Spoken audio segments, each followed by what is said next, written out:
So, guys, if you look at my screen very well, all right, this particular school, this is the funding that they offer. If you are given a 10-month assistantship or funding package, you get $30,000 as your annual stipend. All right. If you are given a 13 months, maybe August to August uh, kind of funding, especially for PhD, all right, this is what you get. You get this amount, as your annual stipend, and guys, you don't want to miss this opportunity. And that is what I am bringing to you today in this particular US university um, at South Carolina. So I am going to be bringing that to you today. I have a lot of videos on my channel, a lot of study abroad content right on my channel. So you want to come here and watch these videos for yourself. And I'm sure you are going to pick a lot from these videos. Some are interviews, some are how to write statement of purpose, how to write application fee waiver request and all of that, how to study in Canada for free. So come on my channel in your free time and check out all of these videos. All right, let's continue on this particular university. And guys, I am actually on Duke University in North Carolina. All right. So this is Duke University in North Carolina. That's where we are today. And we want to explore this university together. And like I just showed you now, they have amazing funding package for masters and for PhD applicants. And not just that, this school actually have a lot of other scholarship opportunities. So as you can see here, the Duke Graduate School offers a number of fellowship for continuing PhD students. And I usually tell you that if you have the opportunity, apply to PhD program, but also apply to master's program also. Sometimes you need to spread your application so that if one did not come, the other one come. But if you have the opportunity, if you are really serious about funding, guys, PhD is the deal, is the real deal. So they have a lot of fellowship, including fellowship that provide full support for the academic year, research fellowship, teaching fellowship, um, and they list some of this fellowship here. They have the COVID-19 PhD funding extension. They have the graduate school, administrative intern. They have the graduate school administrative internship. They have the summer internship fellowship. A lot of fellowship. So apart from the fact that they have assistantship, which I just showed you now, and a regular stipend that I just showed you, so they have amazing, you know, fellowship, right, to support your education. So let's explore this university together and see the programs that they have. I always like to show you guys how to explore the university so that you can learn this process by yourself. So, like I always tell people, you come to these two menu is what you want to be familiar with most: admissions and academics. So, when we click on academics, so let's locate graduate school. All right, so let's look at graduate school. So then you have two options: the PhD programs and then the master's program. All right, so let's start with the master's program.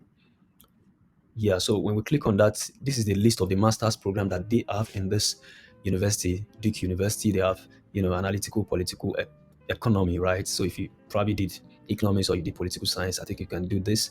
You have biomedical engineering, civil and environmental engineering, computer science. They have economics, they have economics and computation, they have electrical and computer engineering, global health. So for the health people, maybe you studied biology, you can apply for global health. If you study medicine, if you study nursing, something related to health, biology, things like that, you can apply to this. History, they have humanities, they have masters of art in teaching, they have medical physics, political science, religious studies, statistical science, master in interdisciplinary data science. So guys, you just want to come here and see which of these courses relate to what you studied. It does not have to be the exact thing you study, and I always emphasize this. I still mentioned this in the last year and his session that I had this weekend. So it does not have to be the exact thing you study. Just look for something related to what you study. And if it is the exact thing, that is very fine. All right. So don't limit yourself that, oh, I did not study medical physics, so I'm not applying. Maybe you study physics. But this is medical physics. So how can you relate it with what you study? That's the point here. All right. So these are the master's program that they have. Let us check the PhD programs that they have. So here I click on PhD programs, and then it brings out the PhD program. Okay, these are the PhD programs that they have. You can see under the biological and medical sciences, they have biochemistry, biology, and all of them, ecology. Just go through them one after the other.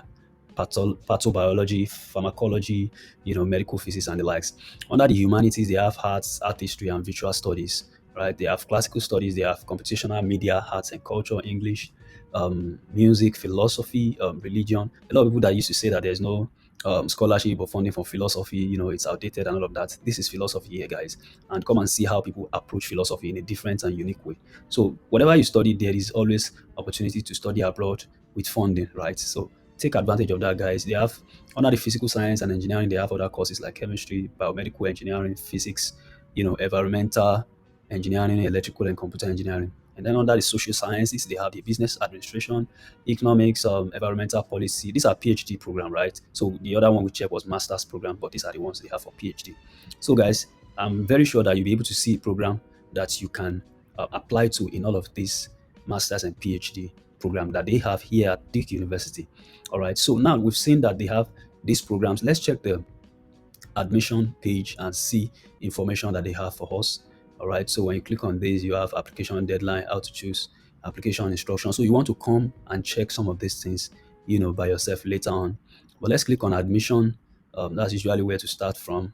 So you want to read this information, you know, read them. The application instructions are here, and they say applicants must hold either a US bachelor degree or its equivalent, all right, from institution outside the US. So you can see here that bachelor's degree is just what you need to apply to this US schools. And this is not just for Duke University alone. A lot of US schools, you just need your bachelor degree to apply for their, you know, master's or PhD program.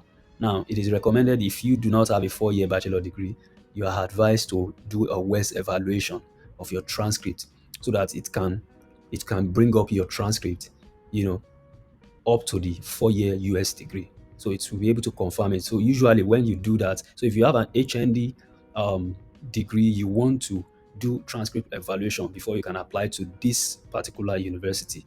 So that way it's going to evaluate your transcript into the US system, and then it's going to come up with something significant like that. So you want to go through all the other instruction. There are instruction on letters of recommendation, letters of recommendation, statement of purpose, life experience statement, blah blah. Let's check English proficiency test. All right. So if your first language is not English, you must submit scores from either the test of English as foreign language TOEFL, okay, or the Duolingo English test. Now that they have mentioned this, if you scroll down, you will discover that they will also have a waiver for these things. All right. I like to read. Make sure you spend time to read. Now, if you come here, you see, to be eligible for a TOEFL, IELTS or Duolingo test waiver. That means they can waive this test for you. In other words, they can waive it for you. That's okay. You don't need to do all of this English proficiency test. You must have studied full time for 2 years or more at a college or university where the sole language of instruction is English, and in a country where English is the primary spoken language. All right. So if you have studied in this country where English is the official language, that's the meaning of primary spoken language, right? So it doesn't have to be that's the only language they speak. So if you believe that you qualify based on this criteria, you need to indicate, in the application section. So there's going to be a place in the application section that you will indicate that, oh, I study in a school where English, in a country where English is the primary language or is the official language. So guys, you want to take advantage of this. So that means this school, they have a very good funding package, and also they are willing to waive your TOEFL for you. They are willing to provide a English proficiency test waiver for you. Let's look at their information on GRE. Okay, so these are their GRE.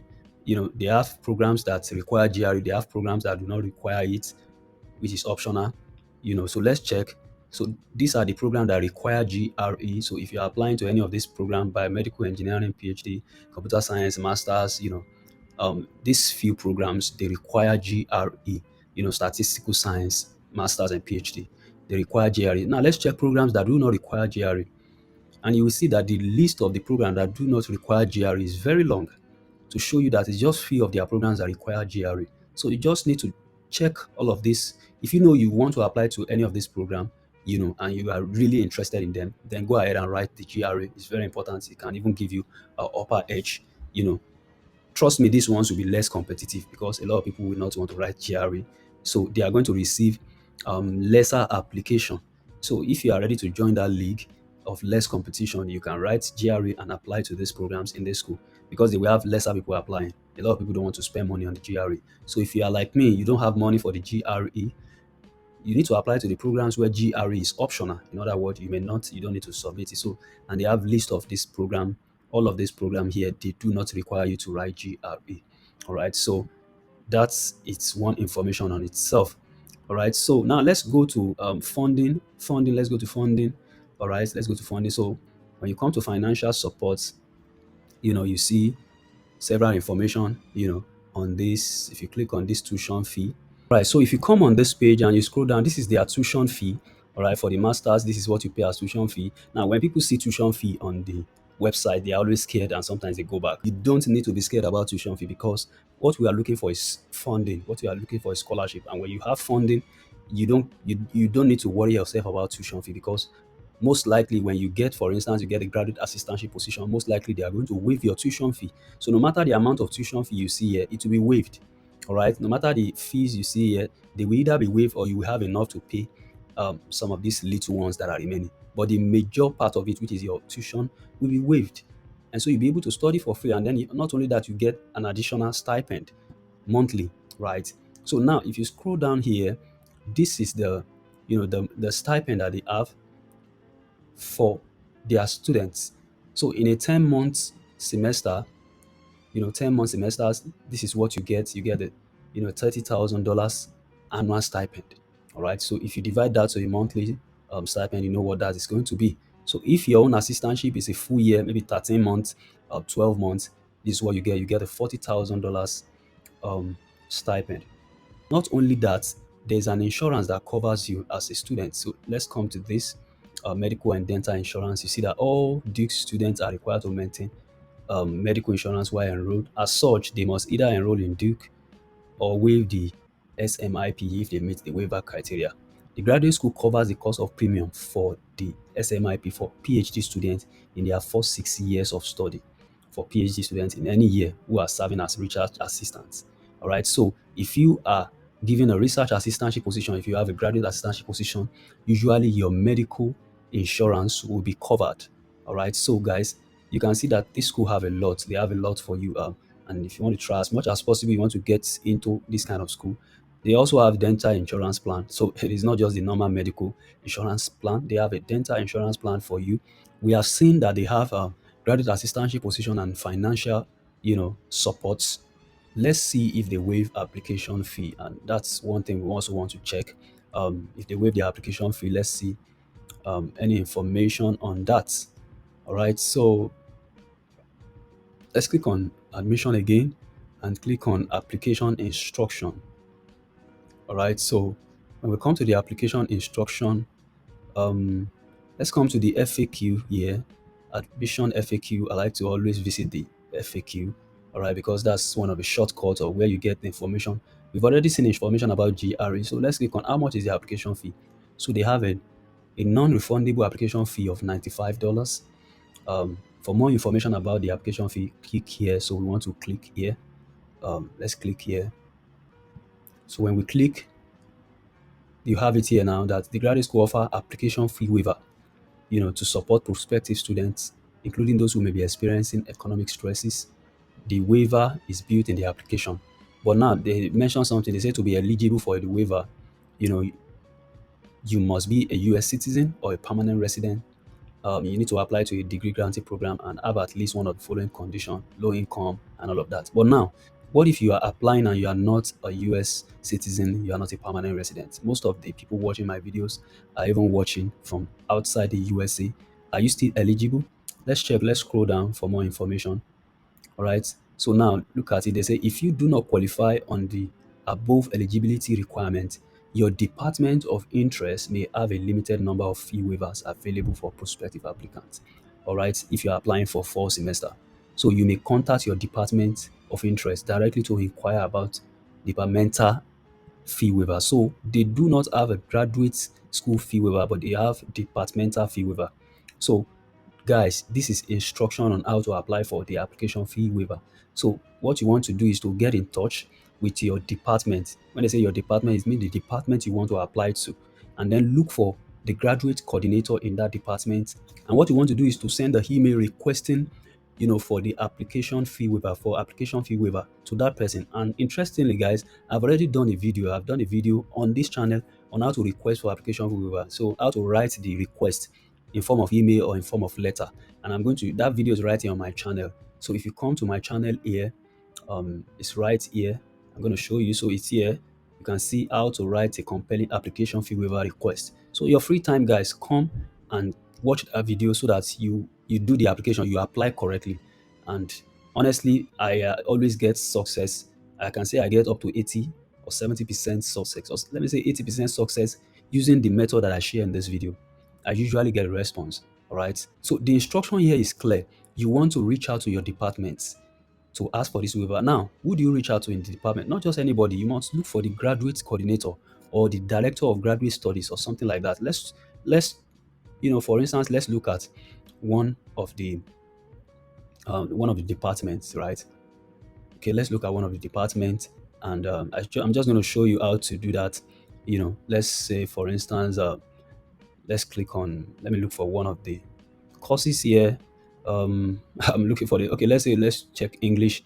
Okay, as I click on English, can you see that it brought out the contact of director of graduate studies? Okay, so this one is even straightforward. So this is the email of the person. This is the name of the person. This is the email of the person. So when you are writing to that person, you are writing, dear professor, this name, or dear doctor, this name. So use either of the two. You can use doctor, you can use professor, right? You won't be wrong. Or you can say dear director of graduate studies. But I always like to address, once I find the name there, it's better you address the person by their name. It's very important. Forget about this phone number. Don't call them, don't text them, especially from your own country. That's weird.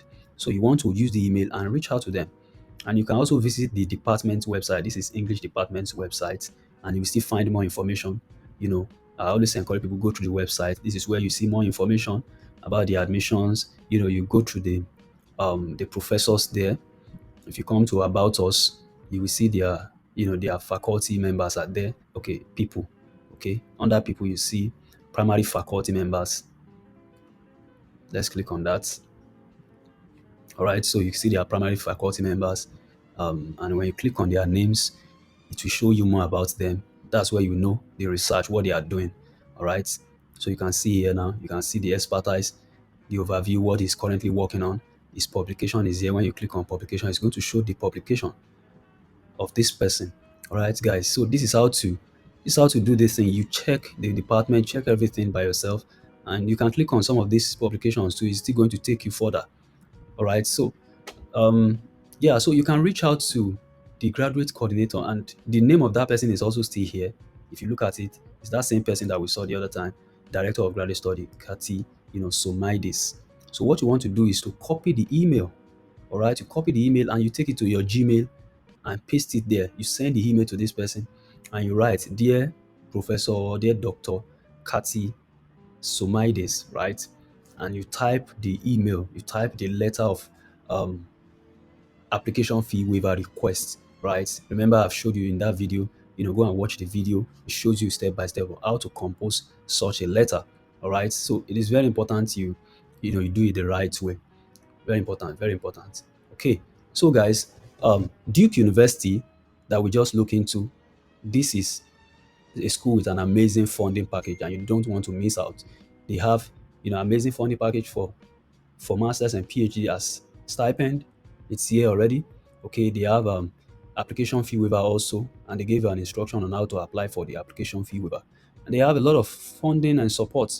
They have GRE waiver. There are some programs that GRE is optional, so you want to take advantage of that also.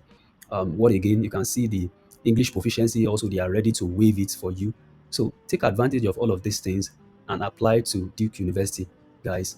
If you have any question or any comments about this, let me know in the comment section. I'm always willing and open, to respond to your question. But guys, this is the application season. Start submitting your application now. If you have enjoyed this video, please make sure you click the like button. Just click the like button. It doesn't take 2 seconds. Let YouTube know that you like it and share it. Share with your friends. Share with your family members. Share with if you have enemies, share with the enemies, right? Let them get access to this so that they don't disturb you again, right? So let us win together, all right? Remember, you can do it, right? It is possible. It is possible for us and some people who are currently studying in their dream countries, fully funded. It is possible for you also. Till I come your way again, guys, stay blessed.